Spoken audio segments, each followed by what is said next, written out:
And all righty, after a lot of dribble for the last 5 to 10 minutes of us just trying to pick ourselves up and get the episode started, we are here at the Unfunded podcast. This is episode 8, season 2, with your host, Lachlan Jones, professional triathlete, here with my good friend, Lleyton Wall, also a professional triathlete. You're not very enthusiastic today, Lachlan. Nah, it did take me a while. Taking us half an hour to start recording. Yep. It is 10:30. We meant to start at 10. And look, I had a little bit of a lay down when we walked in here, and I've struggled to get up since. Yep. But you know what? We can't do 2 weeks in a row not getting the podcast out. So yeah. What happened last week? Why didn't we record last exam. week? Layton had an fucking boring. Sorry guys, nerd, loser. But yes. We're back. Fortunately, the podcast isn't quite paying the big bucks, so I have to go to university and get myself a degree. Yeah. What are you doing? Dietetics. We've done this before, haven't we? Yep, We've been through that. We've talked about this. A bit more of an exciting week for you, though.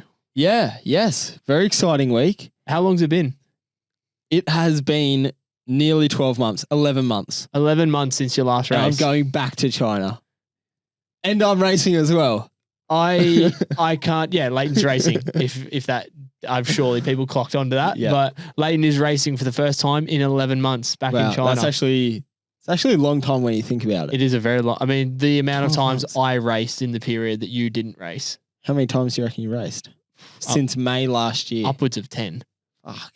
Upwards to 10, I reckon. Yeah, that's actually From like running races as well, Noosa, True. like not all World Triathlon races, but like different World races, Triathlon, yeah. some running races, Noosa. A couple of high roxes. Oh, we don't talk about that. We leave that one. Yeah, I actually got asked. I've been asked multiple times when I'm doing my next one, and I have to like really shut that down because it's not happening. I was thinking of trying to get up I wasn't quick enough, an April Fool's Day, Lachlan retiring and going to High Rocks. That would have been funny. I would have loved been that. good. That would have been really good. Lachlan's announcement, he's moving to High Rocks. Yeah, he's quit triathlon. Nah, I can't. I think I'm about 15 kilos too light. Yeah. I've decided. You can bulk up. Maybe 10. I think we're not going to go into High Rocks, but I think that sweet 85 kilo spot would be good. What are you now? 75? 75, yeah. Nice. I don't know if I want to disclose that actually on the podcast. People might That's all right. Say we're an open book. 75. Yeah, a little bit too open sometimes, but yeah. Anyway, like you said, how you feeling for your race? I'm good. I'm fit, healthy. Yep. Get to the start line I've got a big travel day tomorrow. Get there healthy, and I think it would just be exciting to be back racing. Yeah, I feel as if I wasn't that excited. I haven't been this excited to race in a while, to be honest. You're training well. Thanks, Lockie. Because like I've not trained with you before, but like I've seen the outside, and I've always been a bit skeptical of your training. But I think you're in a good program. You're in a good spot. No, it's good. So you're running well. Yeah, I feel as if that has actually come a long way, to be honest. And I mean, I think your biking mileage has increased significantly, which I always thought was your biggest issue. Yeah. So I think hopefully we can do something good on the weekend. And you're flying in the pool. That's definitely a specialty. Yeah. You've been dusting in the pool. Oh, we do love it. We do love a pool swim. No, you love a pool swim. I don't like swimming with you in the pool. Training's been good. I feel as if it's a weird thing coming off the back of an injury. You can kind of get it's like this we've talked about before, but the slow build that you have to take to get back. And I think that really does put in like just days and days of work that you can stack on top of each other without an interruption of a race, where if you're already fit, you don't need it. Well, you should do that block, but sometimes you skip that block of like just long, boring hours, long weeks of training together, and then you go race, or you keep racing consecutively and you don't get that block in. Yeah. So I think it's like a blessing in disguise sometimes getting injured for a reset and then build up again. It's also important, like if you have had that injury, like I think so many people do try to rush back into it. Yeah. And like you've taken, like you said, we're nearly at a year since you got that injury. And it wasn't even that bad of an injury. No, like compared to like some other injuries we've seen where people have been back, 6, 7, 8 months later sort of thing. So like the risk that a reoccurring injury has, like if you were to get, say yours was a complete fracture. No, it was just It was a level 2. So it was on the lower side. It was like a 2 to 3. Yeah, but when you see people have like really severe fractures and then they're like rushing to get back into it, it's like the cost of, potentially having another fracture a few months down the track or like a year later, it's just not worth it. Yeah, you don't want another 12 months out in 2 years or a year. Yeah. There's no point. Then you start getting like real, chronic bone fatigue or like chronic fractures. Like it's just not worth it. And you get probably more and more antsy to race. Yeah. Like I was probably antsy to race when I saw all you guys go race Devonport. Oh fuck! I wish I thought I could have done that. But when I planned my season at the start of the year, I was like, probably a bit early, I thought.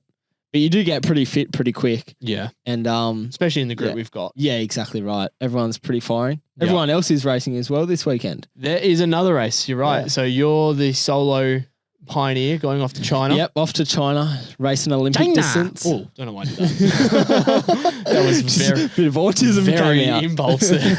Sorry, brain just completely took over.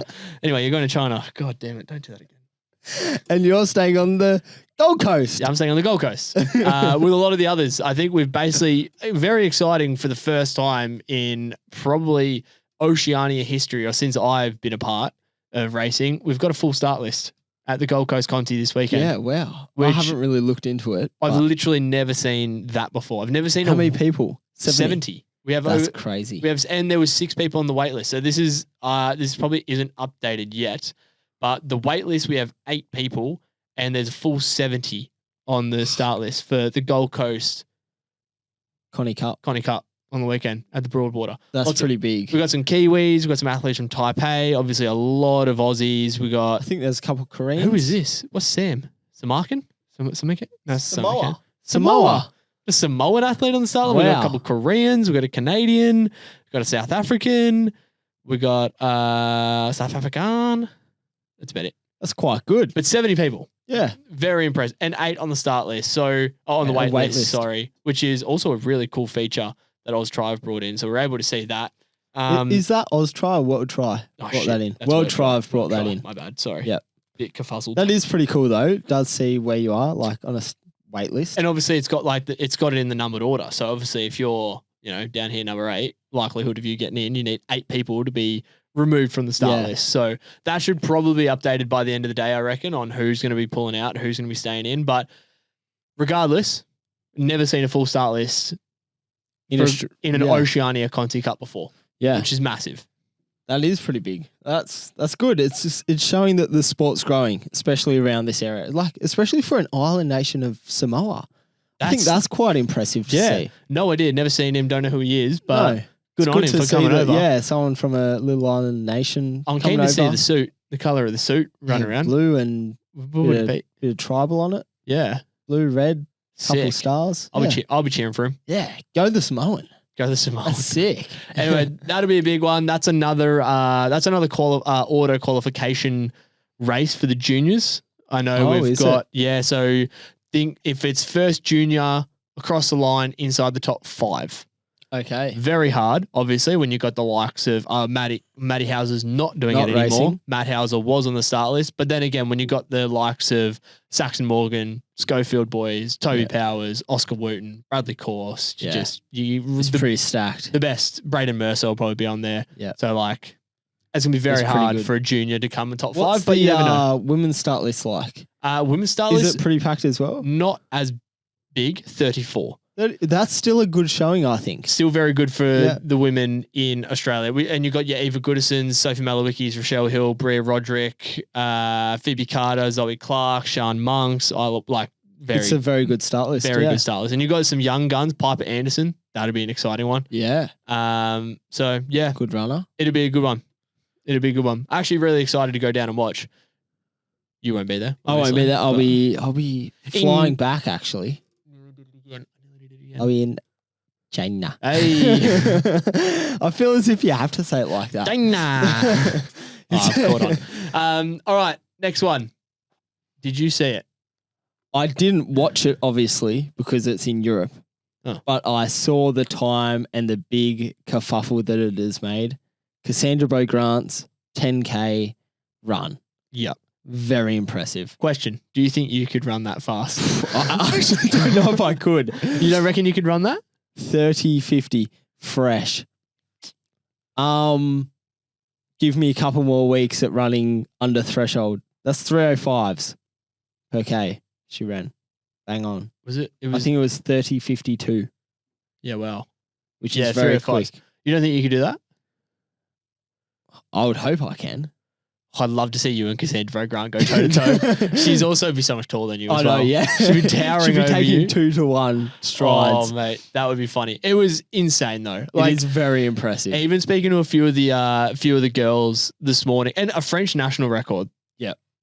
Like the French are good runners, Very good runners. and you've had a triathlete just go and obliterate Beast it, the record. yeah. So we've had. I think they also, sorry, on a different note, was it Leonie Perriol? She has She like ran a the 5. half marathon. No, I was thinking. Yeah, she did run the half marathon. Half marathon, and I think she ran, it was like a 1:13. Don't quote me, but it was also a French record, I believe. Right. It was very quick. Leonie's very quick. Yeah. She is a rapid runner. Or 1:10 maybe. I think it was a 1:10.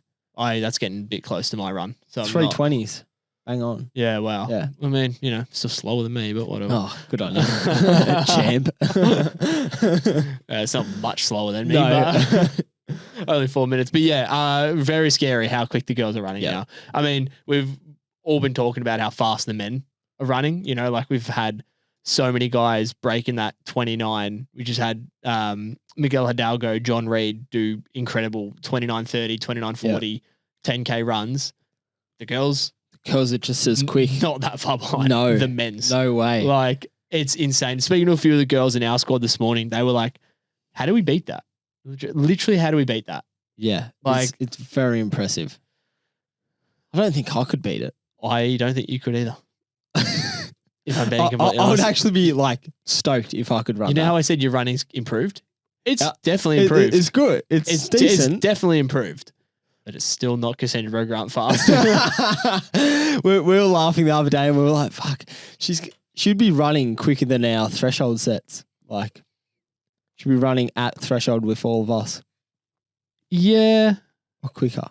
I don't know. I mean, this is we're not going to go on a physiological conversation Yeah. here, but like, yeah, that's only her 10K pace. 10K. So It's more roughly your marathon pace. It's Half your marathon. half marathon. So like Leonie Perriol would be running 3:20s yeah, true. sort of thing. We're running quicker than 3:20s. Yeah, So that's fair. that's my sort of Argument. argument on what. Well, she'd threshold be able is to in keep up, physiology. put it that way.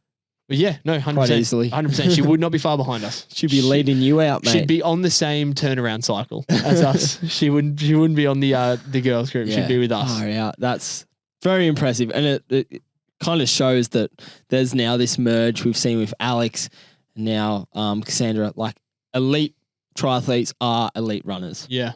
Like, there's no doubt about it. You have to kind of be an elite runner now to be an elite triathlete. Yeah. Scary. Which is, we haven't come from that background, so that's a No, bit scary. it's quite unfortunate. What happened to the swim bikers? Yeah. Where do they go? Yeah, when we grew up in watching, 2012 to 2016, it was very swim bike dominant. Yeah. Let's bring And that. we thought we had a chance. Let's bring that back. I don't know. I'm still not fully convinced that that's gone yet. Like, No, I again, we don't said it think at the it start has. of the year. You got your Henry Graffs, you got your Matty Houses, even though Matty Houses is a very freak runner himself. But like, those kind of guys, they're still going to be. Yeah, in the there's always picture. going to be someone there making it harder for the runners anyway. Yeah. Let's hope we're just a part of that. Yep. Next up. You talk about this one because You don't want to get in trouble. I will say something bad. Okay. So, it has been announced by World Triathlon only recently I'm kidding.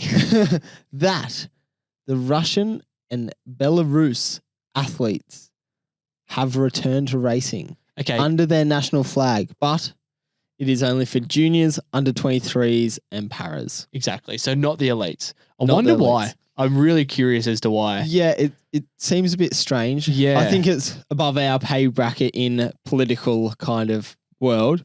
Yeah, and I'm not really Um, good at biting my tongue with these sort of things. I don't know whether it's a political thing to do with the war or it's to do with like doping in Ma- previous years. Maybe they're still trying to figure, like, they're still maybe flushing out or filtering out some people that were caught doping, because from my understanding, there are some people that are in the AIN flag federation, whatever that is called, that race under the AIN that have had banned substances before or have come off 3-month probationary periods or 3-year probationary periods. So maybe they're potentially waiting for those athletes to move out and of then the bring sport. it back in. And then once the juniors and the under 23 sort of make their way into the elites, that's when they'll.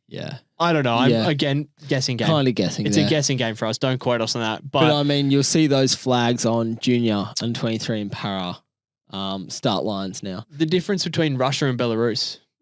Can you explain that to me? I think they're different. Are they different countries? Yeah, 2 different nations. Why was Belarus? I think they're kind of, not to get too political, they're like a bit of a puppet kind of state for Russia. Right. So I'm not sure. I think they're like very intertwined. I know triathlon, not politics. So this is your category. I believe that they're 2 different nations. Okay. Yeah, they Fair are. enough. Well, when I searched up, they had 2 different flags. So I'm guessing. But Russia's one of those weird countries, like they have another little. Where's Khabib Nurmagomedov from? Oh yeah, that's like part of Russia, but not. It's like us in Tasmania. God, I don't know. So we've got like Australia, and then we've got Tasmania down the bottom, which is like they kind of have their own flag, but they like you need a passport to get there. But yeah, I don't know. It's weird. Russia's a weird place, and Russians don't. So it's all good. We like Russia. Yeah. Yep. Just don't hurt us. Yep. There's not a lot of races in Russia going on. Well, yeah, it makes sense that there's not many races around there, all around the Middle East at the moment. Yeah, I mean, I don't know. I mean, obviously, I'm not fully convinced that it's the greatest thing. Like, did you see the comments sections on World Triathlon when they made the announcement? No, what did they say? Obviously, it's not good. No. Like, a lot of, I'm not going to use the word, but Russia starts with T state. Like, oh, yeah.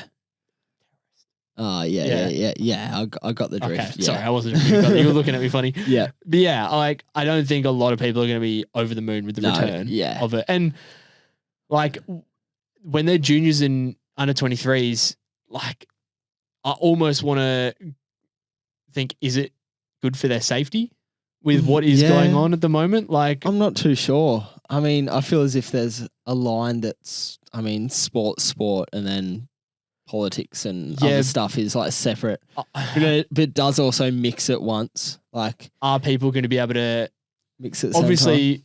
Like, let it go, I guess. Yeah, obviously, like, we're not the kind of humans that are ever going to act on seeing a Russian walking through an airport, but like, say if they're representing their country flag, country uniforms, they might cop a bit of grief. Yeah, you got a junior athlete walking with their team in their Russian uniform, like, and again, they could just be a civilian just wanting to represent their country. Yeah, however, exactly. Yeah, people won't see it like that. No, yeah, that's actually a really good point. Yeah, I haven't thought about it like that. It's scary for like the safety of a young kid. Yeah, more as like a junior and under 23, which are just pretty much kids. Yeah, kids racing their sport. Yeah, but then you don't want to take away the opportunity of them representing their country. The national pride, I guess, which is most people have. I've taken the high road massively. I don't like. I'm obviously not a fan of like what's gone on, and like it's hard with the history of their government.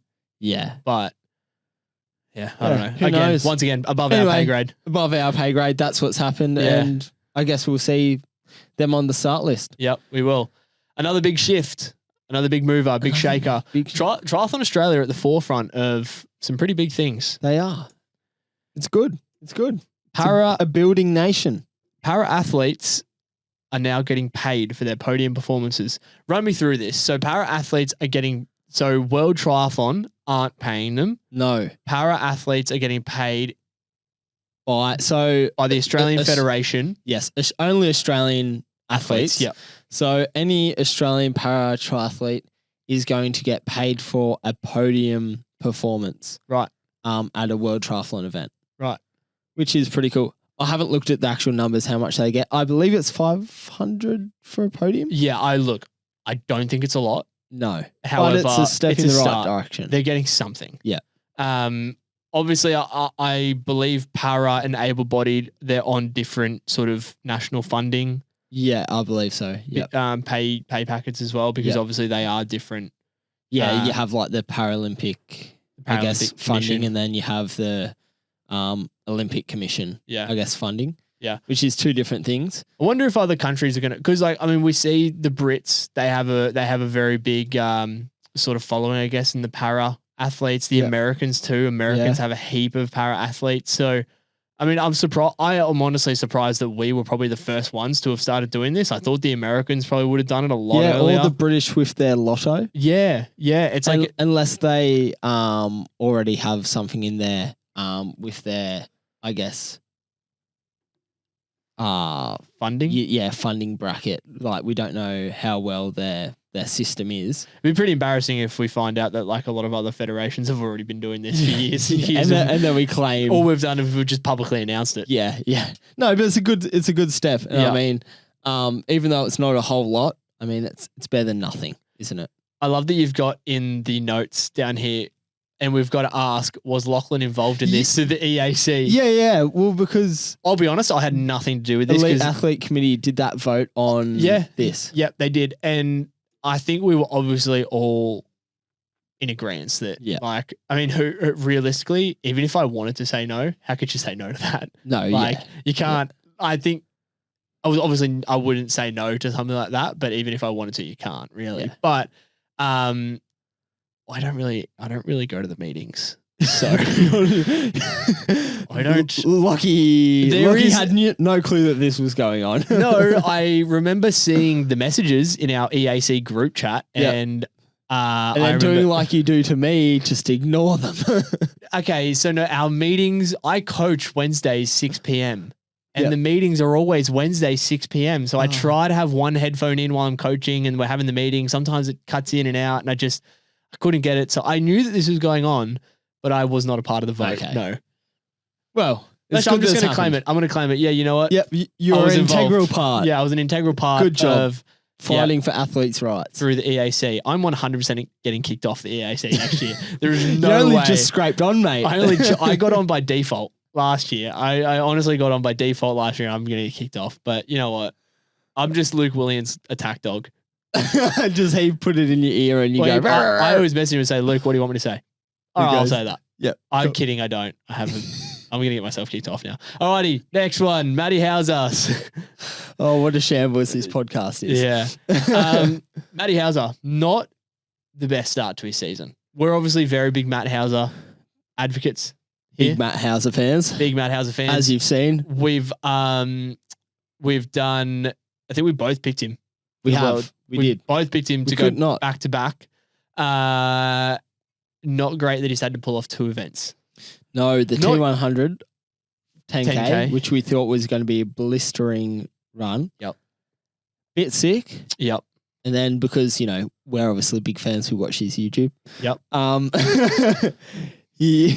watched the first two, yeah. Yeah.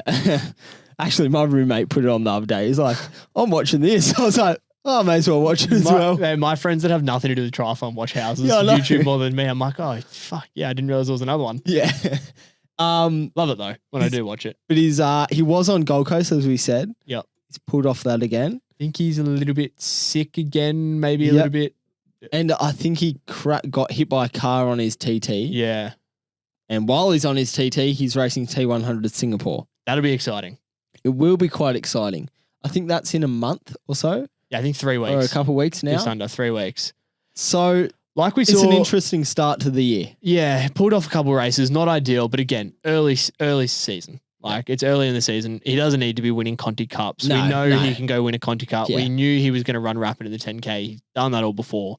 Realistically, doesn't need to do it. No. Smart choice probably to just go, I've got bigger fish to fry. Exactly. It would have been a training race, but I can just go train now. Yeah. We saw the video. I don't know if you saw the video, but World Triathlon or was T100 or one of them. It was basically Hayden Wild not calling out, but like saying, a lot of you short course guys, come meet me at the T100.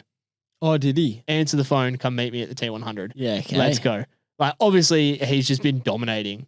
Yeah, over that period. And to an extent, I do believe the T100 maybe is a bit more of a representation of like overall strength in triathlon. Yeah. I'm still a little bit like, I don't know how they've done the calculations on distances, 2K, 80, 18.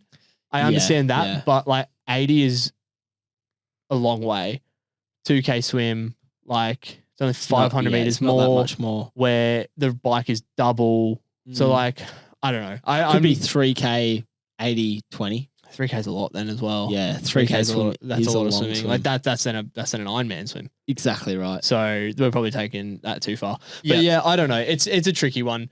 But regardless, it's going to be really cool to see Hauser go toe to toe with him because he can ride a bike, man. Like I think a lot of people think Hauser struggles on the bike, and I think maybe in previous years he has. But if you've ridden with him, like I'm sure a lot of the World Series guys can note, he's not just sitting in the pack in the breakaways anymore. Yeah. He's pulling turns. He's consistent. Trying to hold on to that crit the other day. Holy shit. Yeah. Like if anybody's raced a crit with Hauser, like he's a strong cyclist over like an hour. It'll be interesting to see what he can do over 80K. That's obviously different. A bit different. Noosa, if anybody raced him in Noosa last year, for any of those guys, he was strong on the TT last year. Yeah. Hayden Wild's another level.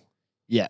I agree. Hayden's dialed in for like long course now. Yeah. So it's a bit hard to compare. But I don't think Hayden's going to be able to come back to short course, personally. You don't reckon? Nah, I don't. I reckon.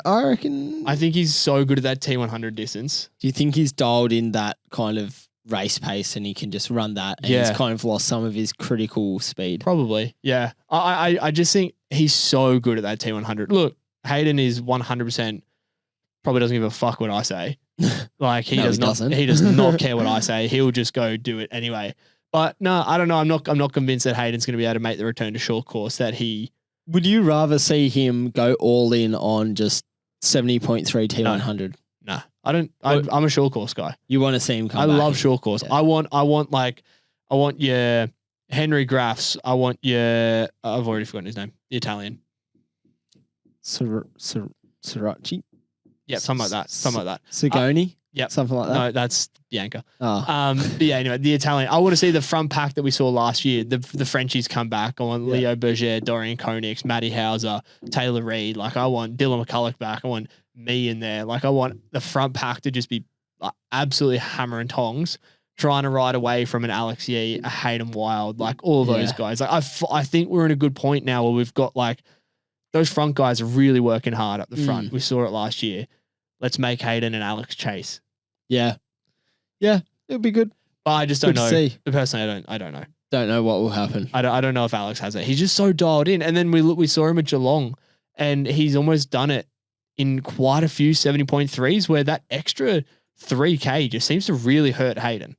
Like, I don't know if it's the extra 10K on the bike and then the extra 3K on the... Oh, in comparison from a T100 to a 70.3. Yeah, like how is he so impossible to beat in a T100? You've had Yeller, like two-time world champion. They haven't come close in a T100. Yeller's not been able to touch him, but then he's touched him plenty of times in a 70.3. It's about 20 more minutes of racing. Yeah, it's almost like that 20 extra minutes just tips him over.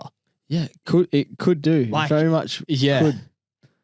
I don't know. Wow. That's just me looking outside in, but I love looking outside in. Outside in. I don't really want to be a part of it. A little bit too quick for me. Yeah. I have to do too much work on the bike. Far out. That's horrible. They are very impressive. But yeah, back to Hauser. Going to be interesting to see how he plays out. He's not beating Hayden, unfortunately. I don't think he's beating Hayden. No. Do you think he'll be a good block? Hopefully he's had a bit of interruption leading into this Singapore. He gets a good block of like personally more long aerobic, not aerobic, but like more threshold. Aerobic, thresholdy kind of work into the season because he had that leading into last year with Geelong. Started off the year with Geelong. Yeah, personally, this is like, and obviously like I'm biased on. This is just opinion based. This is opinion based. 100%. People have their own philosophies on like what is the right training and you know how athletes respond to that and what certain athletes should be doing. I'm 100% in the opinion of Matty Hauser at the moment. Probably for the last like month or so, should just be doing big aerobic mileage, threshold mileage, just like not really touching much VO2. Yeah. Like he's a VO2 freak. Like he's so good at it. Just get him strong and fit.